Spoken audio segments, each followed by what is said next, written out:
Or hey YouTube, so we're here again with Esala this time. First, I'd like to say congrats. What number tops this for you? 6. 6. All right. And your last one was a couple weeks ago with Pepe as well, right? Yeah, the last one that we had. All right. So pretty much, what were your matchups for the weekend? Okay, so I played 7 mirror matches of like all the new stuff. I played one magician version with Karen's. I played one Fluffal and one Speedroid. One Speedroid, and you ended X1, right? 8-2 actually. I snuck in there. Oh, you stuck in. Oh, you came in 8th. That's right. Yeah, So you lost. I know you lost to G How. Who's your second loss to? I lost round 9 to another Pepe. And then you won round 10 for sneaking in Yeah. too. Oh, that's cool. All right, so we're just gonna talk about your deck list real fast. Cause a couple interesting things, a little different from G House, and then we'll talk about certain cards. All right, so we have triple Vector, 1 GB, double damage juggler. Is that right?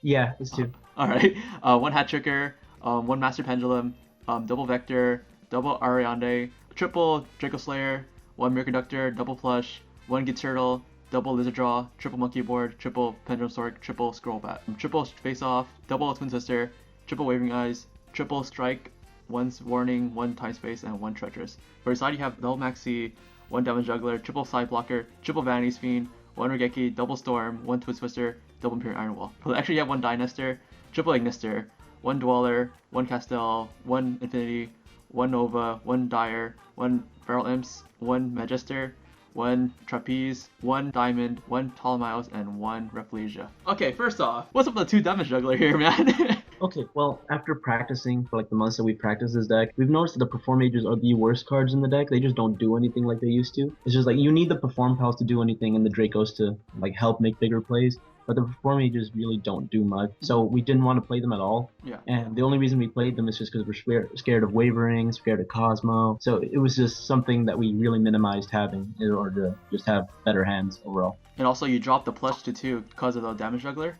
Yeah, and it just wasn't needed because Plush most of the time it was just a level 4 monster. Okay. And then you decided to play the Draco face-off version over the pure version like Jihao. What's the reason behind that? It just allows you to do more without your pendulum summon, and then having that much access to Ignister is really good.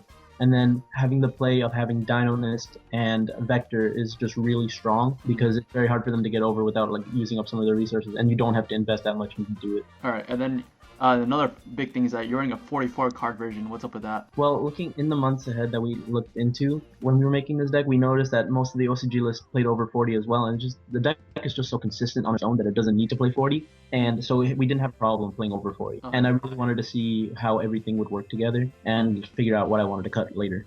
Yeah, so did you feel like this is kind of like a testing build for like future events? Okay. And then you're also running the Ariande. How was that for you? Ariadne is definitely kind of win more, but when it resolves, it's just insane, and having the traps are just really broken. Just having the traps for free is just auto win almost. Okay, we'll go into your side a little bit.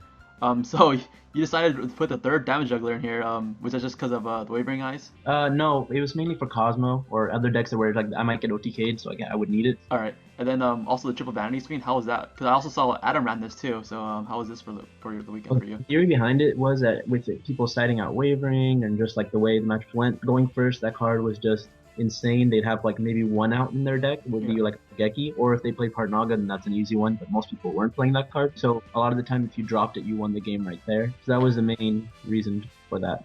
Okay.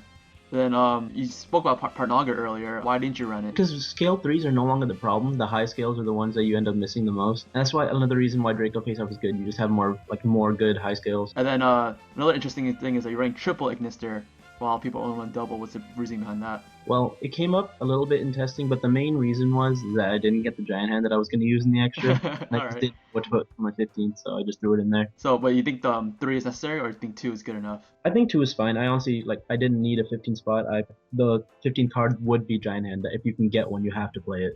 Okay. Were there any other MVP cards that you had for the weekend? I thought Draco was really good. I won an entire game with only the Draco cards. I didn't see a single Perform Mage, single Perform Pal. I just won off those cards alone. And yeah, the deck's just really consistent and just really strong. After playing this event, do you have any changes you would make? Like, would you still play the Draco version, or you could change any of the cards?